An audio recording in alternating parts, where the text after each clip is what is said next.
we are starting series of lectures on linear algebra. This is the first lecture in this series.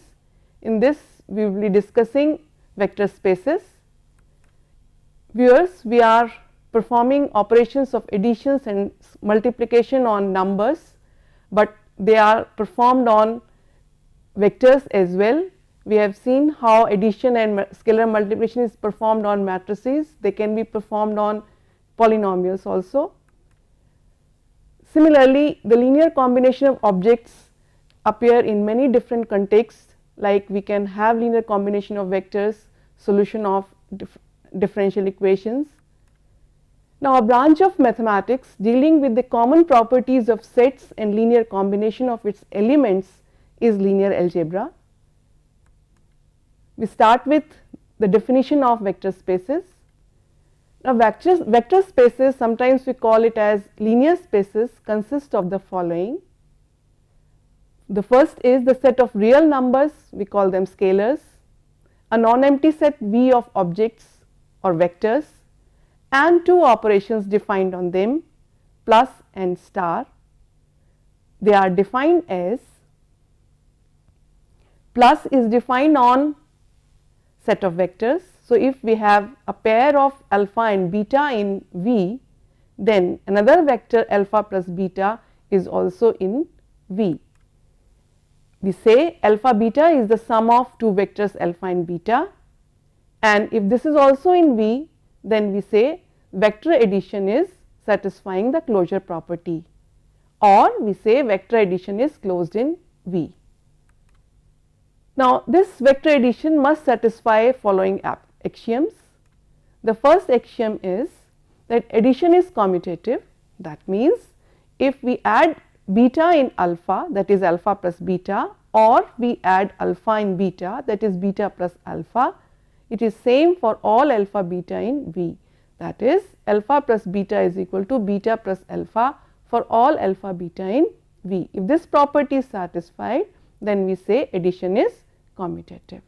The second axiom is that addition is associative. By this we mean to say that if there are three vectors alpha, beta and gamma, then alpha plus beta plus gamma is equal to alpha plus beta added, and then we add gamma into it. So, we will have alpha plus beta plus gamma is equal to alpha plus beta, and then we add gamma to it. That means, it does not make difference whether we add beta plus gamma first and then add alpha into it, or we add alpha plus beta first and then add gamma. In fact, this means these brackets are meaningless, we can ignore them. So, if this property of addition is satisfied, then we say addition is associative. The third axiom is that there exists an additive identity in the set V.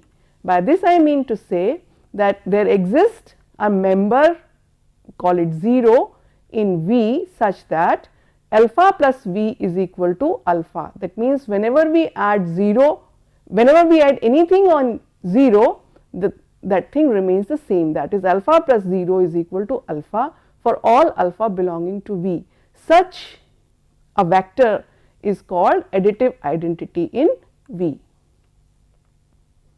Then the next axiom is that additive inverse exists for any number, any vector alpha in V. By this I mean to say that for given alpha, there exists another vector, I call it minus alpha, so that alpha plus minus alpha is equal to additive identity null. So, alpha plus minus alpha is equal to 0, or we say minus alpha is the additive inverse of alpha. Similarly, scalar multiplication also has to satisfy certain properties. First thing is the closure property. By this I mean to say that if there is a scalar C in set of real numbers R and a vector alpha in V, then the vector C star alpha is called the scalar product of C and alpha. And if C star alpha is a vector and it is also in V, then we say it satisfies the closure property. So, scalar multiplication satisfies the closure property, means that C star alpha is also in V for any given scalar C. It has to satisfy other axioms, we call it A5. It means C star alpha plus beta is equal to C star alpha plus C star beta for given alpha beta in V and C in R. By this I mean to say is that you add alpha plus beta to vectors and then multiply it by the scalar C. This amounts to be the same thing as if we have multiplied alpha with C and beta with C. So, this is a scalar multiplication, we add the two vectors and what we have is another vector which is the same as C star alpha plus beta. Now, this property is called that multiplication by scalar is distributive. So, this is scalar multiplication and this is addition. So, this scalar multiplication distributes the addition of vectors, that is why it is a distributive property of scalar multiplication. Next is C1 plus C2, two scalars, when they are added and then multiplied by a vector alpha, then this amounts to C1 star alpha plus C2 star alpha for all alpha in V and C1 C2 in R. We say that multiplication by vectors is distributive with respect to scalar addition. So, this alpha when multiplied by these two addition of two scalars, then it is distributed as C1 star alpha plus C2 star alpha.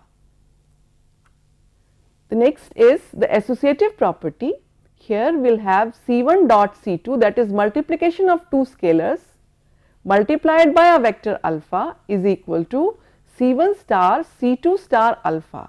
Now, here you may notice that this dot simply means multiplication of two scalars, simple multiplication of two scalars. So, when the two scalars are multiplied, we will be getting another scalar. Now, when this scalar is multiplied by vector alpha, then what we have is C1 star C2 star alpha. That means, this is equal to C2 is multiplied by C2 scalar is multiplied by vector alpha. This becomes a vector and then when this vector is multiplied by the scalar C1, then we will have C1 star C2 star alpha. So, this is a sort of associative property. So, multiplication by scalars is associative. Last property is multiplicative identity, that if there exists 1 in R such that 1 star alpha is equal to alpha for all alpha in V. So, there has to be a scalar 1 in R which when multiplied by alpha remains unchanged. So, this property has to be there, and when all these properties are satisfied from A1 to A8, then we say that we have a vector space. Now, we say that unless the vector addition and scalar multiplication is defined, we can't say that whether a given set V forms a vector space or not. That means, to define a vector space, we have to have a set V of vectors and two operations, the vector addition and scalar multiplication. Now, with this, if we include the closure property of vector addition and scalar multiplication also, then this triplet V plus and star is a vector space provided all the 10 properties are satisfied. These 10 properties are two closure properties, one with respect to addition, another with respect to scalar multiplication, and 8 axioms which I have just now discussed from A1 to A8. Now, let me explain this with the help of an example. So, let us consider the set of vectors in two dimensional plane R2. So, V is a set of vectors where alpha is a vector in R2. So, it has to be an ordered pair x1 comma x2 where x1 and x2 are real numbers. So, if we consider this set of vectors and we define the addition of two vectors alpha x1 comma y1 and beta x2 comma y2 as another vector gamma, which is x1 plus x2 and y1 plus y2.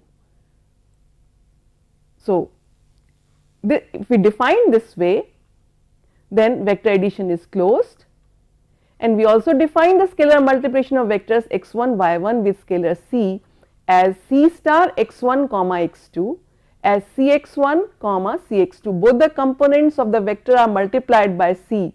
Now, this is a real number, this is a real number, it is again a pair. So, this also belongs to V, and that means scalar multiplication, if we define in this particular way, is also closed, or closure property is satisfied by scalar multiplication. Now, we have to check whether all the other axioms A1 to A8 are satisfied or not. So, to start with, we first consider A1, which means addition is commutative. So, to check this, we consider two vectors, first is x1 comma y1 and the second is x2 comma y2. By definition, the way we have defined vector addition, it is x1 plus x2 comma y1 plus y2, but x1, x2, y1 and y2 being real numbers, their sum is also real numbers. So, x1 plus x2 and y1 plus y2 can be written as x2 plus x1 and y2 plus y1. Now, here one may notice that this plus here and this plus here, that means plus on the left hand side and plus on the right hand side has different meanings. Here the plus means we are adding two vectors, so it is between two vectors. So, this plus means vector addition, while this plus means simply we are adding two numbers. So, this plus refers to addition of two real numbers. So, this is a real number, this is a real number, that is why we can write it as x2 plus x1 and y2 plus y1, and by definition this is equal to x2 comma y2 plus x1 comma y1, and that simply means x1 y1 plus x2 y2 is the same as x2 y2 plus x1 y1. That means order of addition of vectors does not make much difference whether we add x2 on in x1, whether we add this vector in this vector or this in this, it is one and the same. So, we say that addition is commutative. So, the next property is the associative property. So, if we consider three vectors now alpha, beta, gamma as x1 y1, x2 y2 and x3 y3 respectively, then this sum is given by this pair, and this can be simplified further. This second bracket can be simplified to x2 plus x3 and y2 plus y3, and then you can add this vector here. So, it is x1 plus x2 plus x3 comma y1 plus y2 plus y3, and since x1, x2, x3 are simply numbers, so they can be associative. So, you can change the order of bracket. So, that simply means x1 plus x2 and then add x3 in this same way, y1 plus y2 and then add y3, and further simplification will give us x1 plus y1 plus x2 plus y2 plus x3 y3. So, order is not important, and what we have finally is alpha plus beta plus gamma. So, associative property is satisfied by vector addition. So, first two properties being satisfied, let us check the third property, that is additive identity. So, in this set of vectors we say theta is equal to 0 comma 0, where both the components are 0, they belong to V because they are real numbers. So, V is additive identity and it belongs to V. Let us check that it is additive identity or not. For this, consider any vector alpha, add theta into it, and what we have is x1 comma x2 plus 0 comma 0, and it amounts to be the same vector as alpha. So, we can say that there exists additive identity theta. The next property is additive inverse. So, for given vectors alpha, x1 and x2, there exists minus x1 and minus x2 in V, such that x1 plus x2 plus minus x1 comma minus x2 is equal to 0 comma 0, and this is nothing but theta. So, x1 plus x2, for given x1 x2 we have minus x1 minus x2 in V, it is in V because x1 and x2 are numbers, and if x1 x2 belongs to R, minus x1 minus x2 also belongs to R. So, inverse of x1 x2 is minus x1 comma minus x2. So, for given vector alpha there exists its inverse. So, this way additive inverse exists in V for all alpha given in V. Now, comes the scalar multiplication. We first check the distributive property. So, C star alpha plus beta is equal to C star x1 comma y1, that is alpha, plus x2 comma y2. We can add the two, it is x1 plus x2 comma y1 plus y2 multiplied by C, and then by the definition of scalar multiplication C can be taken inside. So, it is C x1 plus x2 comma C y1 plus y2.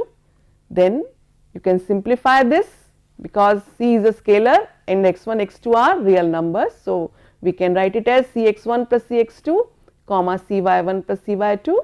Then this is nothing but C x1 comma C y2 plus C x2 comma C y2, and by definition of scalar multiplication we can say it is C star x1 y1 plus C star x2 y2. Finally, it is nothing but C star alpha plus C star beta, and this is, we have started with C star alpha plus beta and finally we arrived at this result, and this proves that scalar multiplication is distributive over vector addition. So, this is the next axiom. Then A6 means scalar addition star the vector xy.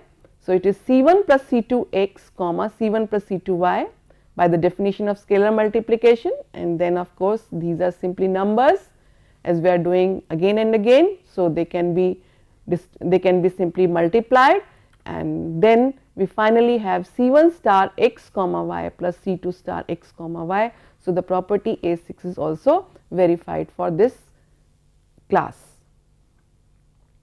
Then next is A7, which is the associative property. So, it is C1 C2 multiplied by alpha. So, we have C1 C2 star alpha is x comma y. So, we say C1 dot C2 multiplied by x comma C1 C2 multiplied by y. So, this is the vector, and then we again apply the associative property for real numbers, and it is C1 dot C2x. So, we can change the order here, the bracket has been changed, same thing will be done here, and then C1 can be taken outside, and what we have is C2x comma C2y. This is nothing but C1 star C2 star x comma y, and finally what we have is C1 star C2 star alpha. So, we have proved that C1 dot C2 star alpha is the same as C1 star C2 star alpha. So, the last property is multiplicative identity. So, we have to prove that there exists a scalar 1 in R, which when operated upon the vector alpha it remains the same.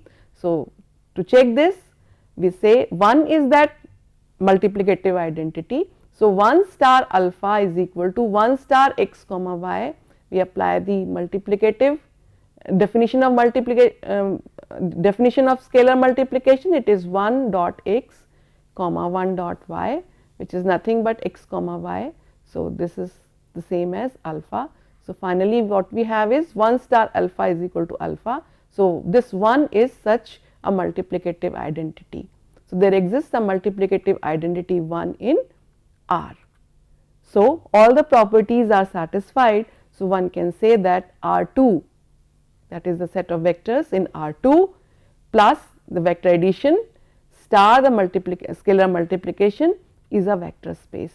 So, to check that a given set and the two operations defined on them on this particular set is a vector space, you have to prove all the properties, and in this particular case we have shown that all these properties are satisfied. So, R2 plus star is a vector space. Now, this is one simple example. I will extend this simple example to Rn. That means, we have earlier taken two-dimensional vector space. Now, we are taking n-dimensional vector. So, we will have V, the set V is consisting of pair of n real numbers. So, it is x1, x2, xn, where all these belongs to R, then this is a vector space in Rn with respect to vector addition. So, how we define vector addition in this? This is the vector addition. We will have x1, x2, xn plus y1, y2, yn is equal to x1 plus y1, x2 added into the second component, x3 added into the third component, xn added into last component yn. So, that is how we define vector addition. Then how we define scalar multiplication on this set? So, if we have a scalar c, when c is multiplied with this vector, then every component is scaled by c. So, it is c star x1, x2, xn is cx1, cx2, cxn. So, if we define scalar addition in this way and scalar multiplication in this way, then one can very easily check that this is also a vector in V, this is also a vector in V. So, addition is closed and scalar multiplication is closed. One can very easily check all other properties A1 to A8 for this set, and one can prove that this is also a vector space. So, closure we have checked, commutative property you have to see, this will always be satisfied because these numbers x1, x2, xn etc., these are real numbers. So, as we have proved in earlier example, this will also be proved in the same very manner. So, closure property, commutative property, associative property, all the distributive properties are satisfied. Only thing is you have to show that there exists a 0 vector in Rn. So, we say that 0 vector is nothing but where all the components are 0. So, if this is the 0 vector, then one can also find additive inverse for all x1, x2, xn. So, inverse also exists. Similarly, scalar 1 is also there, which when multiplied by the given vector x1, x2, xn will remain unchanged.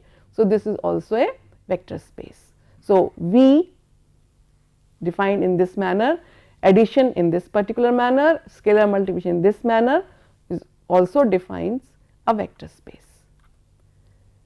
The third definition is, third example is the set of m by n matrices. They also form a vector space over matrix addition and scalar multiplication of matrices. Now, to prove this, one can say that addition of matrices is closed, because if we are given 2 m by n matrices, then the result is also the sum of 2 m by n matrices also an m by n matrix. So, it is closed. Similarly, when you multiply a scalar c to a matrix which is of order m by n, the result is also an m by n matrix. So, this is also closed. So, the two operations are closed in the set of matrices. Then comes other properties like, but these are already been established, that matrix addition is commutative, matrix addition is associative. One can say that theta or the null matrix of order m by n is the additive identity. Now, the next is the additive inverse. So, for a given m by n matrix AMN, the additive inverse is minus AMN. This always belongs to the given set of m by n matrices. So, this is also defined. The next is A5, that is scalar multiplication distributive over vector addition. So, we consider ijth element of m by n matrix A and Bij is the ijth element of m by n matrix B. So, when C is multiplied with this, let us see what will happen. C multiplied by Aij plus Bij's, when we add two matrices, they are being done element wise. So, ijth element of A and ijth element of B matrix will be added together, giving us Aij plus Bij of the m by n matrix. So, this is scalar multiplied by C. So, this simply means C times Aij plus C times Bij of m by n matrix, and then one can split the two. It is Caij m by n plus Cbij m by n, and that simply means Ca plus Cb. So, what we have is C star A plus B is equal to Ca plus Cb. So, this property is also valid for m by n matrices. Now, comes the next distributive property. So, we have two scalars C1 and C2, they are multiplied by an m by n matrix. Let us say Aij is the typical element of A. So, C1 plus C2 multiplied by Aij of m by n order matrix, this comes out to be C1 plus C2 multiplied by Aij. So, it is multiplied with each and every element of the matrix. So, it is C1 Aij plus C2 Aij, because these are simply numbers. So, they are distributive, and then you can again collect the elements and will have C1 Aij m by n plus C2 Aij m by n, and this simply means C1a plus C2a. So, what we have is C1 plus C2a is equal to C1a plus C2a. That means A6 also holds for this set. The next property is distributive property. So, let us see C1 C2, two scalars multiplied by A. So, it is C1 C2 multiplied by a typical element of the matrix. I am not writing m by n here again and again. So, but this simply means the Aijth element of the m by n matrix. So, it is C1 C2 Aij, it is multiplied with each and every element of the matrix, and then this product, this is simply a number. So, they can be distributive, you can put the you can interchange the brackets, and finally, what we have is C1 C2 into A. So, this property also holds for scalars and matrices of order m by n. Next and the last is the existence of identity. So, 1 belongs to set of real numbers. So, 1 is a scalar which when multiplied by an m by n matrix A will not affect the matrix, and what we have finally is A. So, 1 multiplied by each and every element of the m by nth order matrix will not change any element here. So, what we have is simply A. So, all the properties are satisfied, and one can say that the set of all m by n matrices forms a vector space. Now, these are some of the examples which we are they are simple examples, we are aware of them, but let us take an example which is slightly different than what we had so far. So, now we define a vector V consisting of all real numbers belonging to R, and here I am defining the addition of two vectors in a different manner. So, I am not using plus sign here, because plus may be little bit confusing here, because here I mean to say the addition, by addition I mean to say actually the product of two vectors alpha and beta, alpha being defined as a real number. So, alpha plus beta is equal to alpha beta product of alpha and beta, and C star alpha, by this I mean to say alpha raised to power the scalar C. So, alpha is a real number and C star alpha means alpha raised to power C. Now, my claim is then V plus the operation of addition which I have defined in this particular manner, and scalar multiplication if I define in this particular manner, then it is also a vector space. Now, to prove this, I have to first check that this operation is closed or not. So, for this I consider two vectors alpha and beta, they belong to V,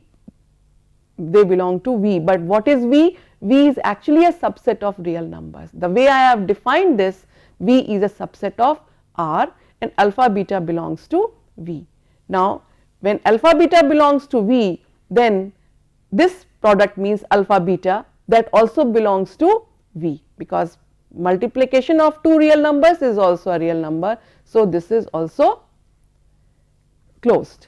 Star is also closed as alpha raised to power C, alpha is a real number raised to power a real number C also belongs to V. So, plus is closed as well as star is closed. Next is the commutative property. So, alpha plus beta is equal to alpha beta.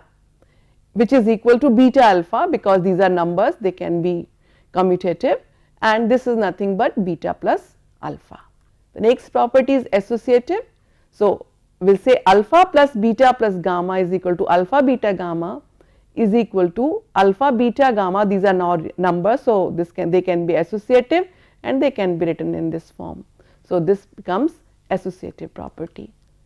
So, next is additive identity, it is 1. So, alpha plus 1 is equal to alpha multiplied by 1, because the way I have defined this operation, it is the product of the two. So, this alpha into 1 real number multiplied by 1 is the same real number alpha. So, this is additive identity.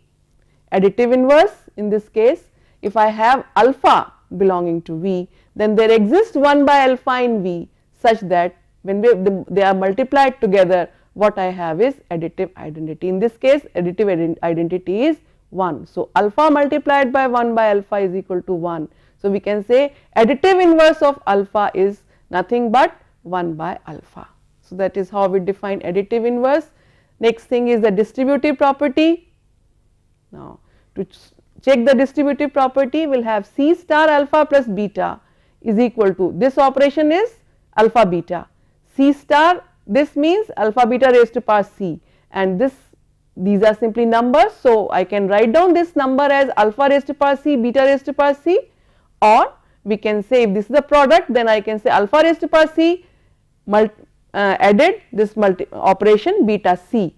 So, this is a product of the two, and alpha C is nothing but C star alpha plus C star beta. So, C star alpha plus beta is nothing but C star alpha plus C star beta. So, we have proved the distributive property. Alpha C2 into C1 can be written as alpha C2 C1, and this simply means that C1 C2 star alpha is the same as C1 star C2 star alpha. So, that proves the A6, the associative property. Finally, the A7 is C1 plus C2 star alpha is equal to alpha times alpha raised to power C1 plus C2, this is a scalar. So, it is C1 plus C2, and this can be written as alpha C1 multiplied by alpha C2, this is the property of real numbers. So, we can say alpha C1 plus alpha C2. So, we can, this is the product of two numbers alpha C1 into alpha C2. So, we can say alpha C1 plus alpha C2. So, this is equal to C1 star alpha, this is nothing but C1 star alpha, and this is nothing but C2 star alpha, and that proves the result that C1 plus C2 star alpha is equal to C1 star alpha plus C2 star alpha. And with this we come to the last property, that there exists one belonging to V, such that one belonging to the set of real numbers, such that 1 multiplied by alpha is equal to alpha times 1, or it is alpha. So, there exists a scalar 1 such that 1 alpha is equal to alpha 1 is equal to alpha. Thus, with the given operations, V is a vector space. So, we have defined operations in slightly different manner, but still we could prove that this given set V is a vector space with respect to defined operations. Now, so far we have taken examples which are actually vector spaces, but in this example we are defining a set V of all vectors alpha such that alpha belongs to R and alpha is a positive number. Then we say that it is not a vector space with respect to the operations which we have just defined. Alpha plus beta is equal to alpha plus beta, and C star alpha is equal to C into alpha. Now, the proof is, to prove this, what we have to do is we have to show that at least one of the axioms fails in this case. So, we have to check all the axioms, and if there exists an axiom which is not satisfied, then we can say that this set is not a vector space. So, we start with addition. So, addition is closed because if alpha belongs to R, then alpha plus beta will also belongs to R. Alpha is a positive number, beta is a positive number, add the two, it is a positive number. So, it is closed. It is commutative because alpha is a real number. So, alpha plus beta is also a real number. So, it is commutative. Similarly, to prove that it is an associative, addition is associative in this case, that is also satisfied. But when it comes to scalar multiplication, so if we take R, a scalar which is negative, then R alpha is also negative. So, if alpha is a vector, R is a negative scalar, then R into alpha by this definition is a negative number, and this the negative number because of this property will not belong to V. So, we can say that this multiplication is not closed. So, when this one property fails here, so it is not a vector space. So, we can say that scalar multiplication is not closed. So, this will not form a vector space. In fact, the proof is done, but still we can say that theta is equal to 0 is the additive identity, absolutely no problem, but minus alpha is the additive inverse of alpha, that is true, but minus alpha will not belong to V. So, for given alpha, additive inverse will not exist. So, this is another property which fails in this case, or we say that in this particular example V is not a vector space. You can check other properties, but the solution is complete because we have proved it is not a vector space.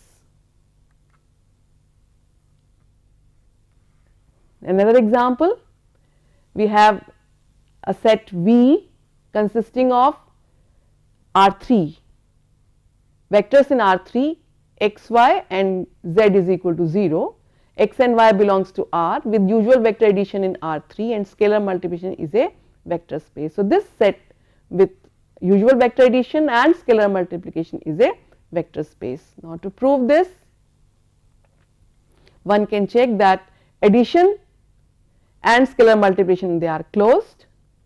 Addition is commutative and associative, this one can very easily prove. I leave this in exercise for the viewers. Then we can say that 0 0 0 is additive identity for the set V. Further, minus x minus y 0 is the additive inverse of x y 0 for any vector belonging to V in this particular form. One can very easily check that when we add the two, it is the additive identity 0. Distributive property is also satisfied.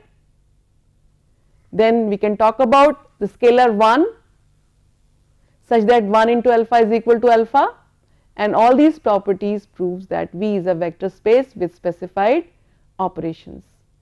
But if we slightly modify this set V as x, y, comma c, where c belongs to R but it is not 0, if c is not 0, then it is not a vector space with usual operations. So, slightly you make a change in this and it will not be a vector space, like the additive inverse 0 comma 0 comma 0 does not exist in V. So, this is one property which says that V is not a vector space. This does not belong to V, because if it has to belong to V, then this must be C, and C is not 0. So, C is not 0. So, 0 0 0 cannot belong to V. So, this is because of this reason we can say that x, y, c is not a vector space with usual operations. Another example which is not a vector space. Now, we take an example where we have x, y if they belong to R. So, this is a pair x, y, they belong to R. So, it is a R2 with the usual vector addition plus and scalar multiplication defined as c star x y is equal to c x comma y. Now we are defining this scalar multiplication in a slightly different manner. See, earlier we are taking c star x comma y as c x comma c y. Now, I have changed the meaning of scalar multiplication here.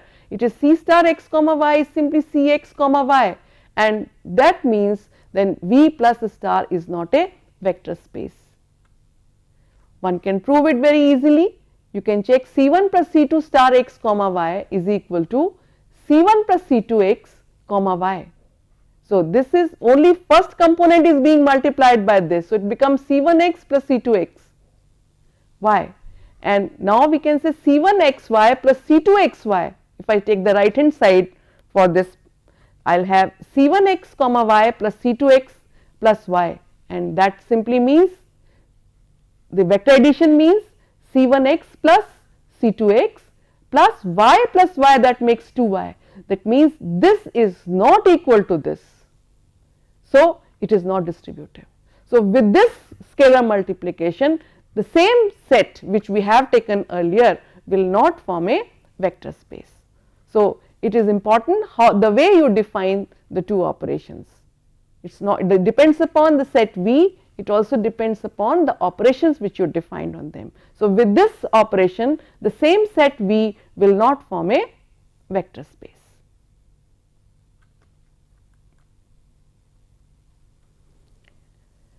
Again, I will take an example of matrices. So, if we have a set of n by n square matrices, but these square matrices are non-singular matrices, with usual matrix addition and scalar multiplication is not a vector space. We have proved that set V of m by n square matrices with usual matrix addition and scalar multiplication is a vector space, but when it comes to square matrices with usual matrix addition and scalar multiplication, then it is not a vector space. And the reason is the additive identity is the null matrix. We have proved that additive null matrix is the additive identity, but this additive identity is the null matrix which is not a non-singular matrix. Null matrix has determinant 0 and it becomes non-singular, it becomes a singular matrix. So, null matrix does not belong to this set of n by n square non-singular matrices, and that is the reason that this will not form a vector space. So, while m by n matrices they form a vector space, but when it comes to n by n square non-singular matrices they do not form a vector space. So, V is not a vector space. Now, we talk about some simple results which will hold for all the vector spaces irrespective of the set V, irrespective of the operations which we define. The first result is that there exists only one additive identity in a vector space. By this I mean to say that if we have a vector space, then there exists only one additive identity. You cannot have two additive identities in a given vector space, whatever be the vector space, whatever be the operations. Now, to prove this, we prove it by contradiction. By this I mean to say, we assume that there are two distinct additive identities theta 1 and theta 2. So, by this I mean to say that theta 1 plus theta 2 is equal to theta 1, because theta 2 is additive identity. So, when additive identity is added into theta 1, we will have theta 1. But theta 1 is also an additive identity. So, theta 2 plus theta 1 being additive identity, when added into theta 2 it will not change theta 2. So, theta 2 plus theta 1 is equal to theta 2 when theta 1 is being considered as additive identity. And by this I mean to say theta 1 plus theta 2 is equal to theta 2 plus theta 1, and this means theta 1 is equal to theta 2. So, this means theta 1 is equal to theta 2. Theta 1 plus theta 2 is equal to theta 2 plus theta 1. Why? Because it is commutative.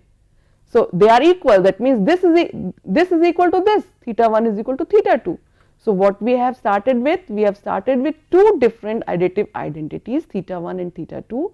They are not equal, but finally we have proved that they are equal. So, it is not possible that a vector space has two distinct additive identities. Even if we start with different, we finally arrive at the same values. So, by contradiction we have proved that there exists only one additive identity in a vector space.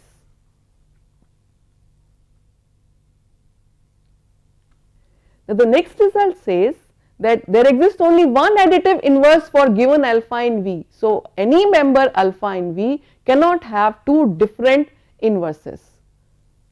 So, again we prove this result by contradiction. So, let us say alpha 1 and alpha 2 are two distinct inverses of alpha in V. So, there are two different inverses, alpha 1 and alpha 2. So, since alpha 1 is the inverse of alpha, so alpha plus alpha 1 is equal to theta by definition of inverse. Similarly, alpha plus alpha 2 is also theta because of definition of inverse. Now, to prove, we will actually prove that although we have started with different values of alpha 1 and alpha 2, but finally we will prove that alpha 1 is equal to alpha 2. Now, to prove this, what we have done is, in the first I have added alpha 2. So, alpha 1 plus alpha 2 is equal to theta plus alpha 2. I have added alpha 2 in this, but what is theta plus alpha 2? Is nothing but alpha 2, because theta is the additive identity. Now, in this I will add alpha 1. So, alpha plus alpha 2 plus alpha 1 is equal to theta plus alpha 1. Theta plus alpha 1 is alpha 1. But what is this? Alpha plus alpha 1 plus alpha 2 is equal to alpha 2. So, if I start with this, alpha 2 is equal to alpha plus alpha 1 plus alpha 2, but since this addition is associative, so I can write down this as alpha plus alpha 1 plus alpha 2. That means I can change the brackets like this, but then this addition is commutative, so I can change the order. So, it is alpha plus alpha 2 plus alpha 1, and again I can change this bracket because of associative property. So, what I have is alpha plus alpha 2 plus alpha 1, but then I have already proved that this is nothing but alpha 1. So, I have started with alpha 2 and I have arrived at alpha 1. What does it mean? It means alpha 2 is equal to alpha 1, but this is a contradiction. That simply means it is not possible to have two different additive inverses for a given element in V, and that means inverse of a given alpha in V is unique. So, for a vector space, we will have a unique inverse for a given vector. Now, the next result says that if V is a vector space, then 0 multiplied by alpha is equal to 0 for every alpha in V and scalar 0, and C multiplied by 0 is equal to 0 for any scalar C and 0 in V. Now, one thing is to be observed here, that this 0 and this 0, they are different. This 0 is a scalar. When multiplied by alpha vector, then result is a vector. So, this 0 is a 0 vector, and in this case this is a 0 vector and this is also a 0 vector. Now, to prove this, we start with the first one, 0 multiplied by 0. Now, this I write it as 0 plus 0 multiplied by alpha. There is absolutely no problem because 0 is a scalar quantity. So, 0 plus 0 is a scalar, still 0. So, 0 plus 0 alpha is equal to 0 alpha plus 0 alpha. Why? Because this is distributive, because the vector space, so this distributive property is satisfied. Now, adding both sides minus 0 times alpha. So, if I add this, so 0 alpha plus minus 0 alpha is equal to 0 alpha plus 0 alpha, this is what I had, plus minus 0 alpha, this I have added on the both sides. Now, the left hand side is simplified as this, because 0 is a scalar which you can take it outside. So, 0 multiplied by alpha plus minus alpha is equal to 0 alpha, and then I have the distributive property. So, I apply distributive property here, and what I have is 0 on the left hand side, on the right hand side we will have 0 alpha. So, I have proved that 0 is equal to 0 alpha. So, the first part has been proved. This is true for any scalar 0 and any vector alpha. Now, for the second part, the proof goes like this. I start with C 0, 0 is a vector now, is equal to C multiplied by 0 plus 0, 0 being the additive identity. So, 0 plus 0 is also 0. So, C 0 is C dot 0 plus 0. This dot represents scalar multiplication. So, this can be written as C dot 0 plus C dot 0. Distributive property is applied. Now adding both sides, minus C times 0. Again the same way, this can be taken together on the left hand side, then it is 0, and then you can again apply the associative property on the right hand side. So this proves that 0 is equal to C dot 0, and that proves the second part of the result. Now the fourth result says that if V is a vector space and C dot alpha is equal to 0, then C is equal to 0 or alpha is equal to 0. So whenever C alpha is 0, then one of the two things must happen, either the scalar is 0 or the vector is the null vector. To prove this, we first consider that C is not 0. With this we will prove that alpha is equal to 0. So C is not 0 but C alpha is 0, then I can multiply this quantity by 1 by C. So 1 by C into C alpha is 1 into, I am multiplying 1 by C on both the sides. So 1 by C into 0 is, because 1 by C is possible because C is not 0, that is why I have taken C not 0. So I am multiplying 1 by C on both the sides. 1 by C into C alpha is equal to 1 by C into 0. So right hand side is 0, but this side is 1 into alpha, but we know 1 is a vector space, so 1 dot alpha is equal to alpha. So this proves alpha is equal to 0. Now to prove the other part, we consider alpha not 0, and by adding minus C alpha on both sides and proceeding in this particular manner, we can prove that C is equal to 0. That establishes this result. Towards the end of the lecture, I will give few exercises. The viewers are advised to go through these exercises. They actually give some important results related to vector spaces. The exercise 1 says that if V is a vector space, then minus 1 into alpha is equal to minus alpha for every alpha in V. While the second exercise says that if U, V, W belong to a vector space V such that U plus V is equal to U plus W, then V is equal to W. So it is actually a cancellation law. U and W can cancel out and we can have V is equal to W. So to prove this, you simply have to add minus U on both sides and apply associative property. The third exercise is that if alpha is not 0 and A alpha is equal to B alpha, then A is equal to B. So this is again a cancellation property where you can add the two, where you can cancel the two scalars. Now to prove this, you have to simply add minus B alpha on both the sides and apply the results which we have already discussed. So viewers, today we have discussed vector spaces. I have started with definition of vector spaces. I have given some examples where we have defined the vector space, vector V, we defined operations, addition and multiplication, and we have seen whether a given V plus star is a vector space or not. We have taken some examples where it forms a vector space, and we have illustrated in few examples where the given set with given operations, they do not form a vector space. Thank you.